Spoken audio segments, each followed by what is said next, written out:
These are the 5 stars you can expect to be traded by the 2023 deadline, all to teams who want to win championships this season. The Raptors are reaching a breaking point, and you can expect them to have a completely different team by February 9th. And the first domino to fall will be All-Star Fred VanVleet. See, Fred's situation is a bit tricky, especially if you're in the Raptors front office. He's already turned down a 4-year, $114 million contract extension last offseason, and has a $22 million player option for next year. But the Raptors haven't looked good and have been under 500 for most of the season, despite 3 of their starters already leading the league in minutes. Last we checked, Fred rarely plays more than 65 games a season anyway. And if there's one thing we all know about Masai Ujiri, he is all business. Don't be shocked to see teams like the Timberwolves, Mavericks, and even Lakers try and snag VanVleet to save their season and give their superstars another player that can command an offense. Now, the Raptors aren't the only stacked team in the East that haven't put it together this season. The Chicago Bulls are also a team under 500, and it's time to make a decision about Zach LaVine and DeMar DeRozan. Rumors have been spreading all season about the Bulls needing to make a roster change, and if you're the Dallas Mavericks, you should do whatever it takes to get either one of those all-stars, or else we may need to talk about someone else who will eventually demand a trade. But if the Bulls aren't ready to start from scratch, there should be no reason why they shouldn't give the Knicks a call right now. It'll be a win-win deal. The Knicks have the draft picks and the developmental projects. If you add LaVine or DeRozan to the Knicks, they'd have a legit big 3 and finally have the closer they've been missing since the Carmelo Anthony days. Now, the 4th big name you can expect to be traded technically hasn't been named an all-star, but if he were on a different team without 2 stars, there's no reason why he wouldn't be a star himself. DeAndre Ayton's wanted out of Phoenix long before the season began, and that situation has just gotten worse the longer he's been there. He didn't sound thrilled when one reporter asked him about the Suns matching the Pacers' $133 million offer. Yeah, maybe what was your initial reaction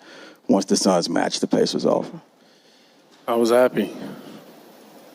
It was all done, I guess.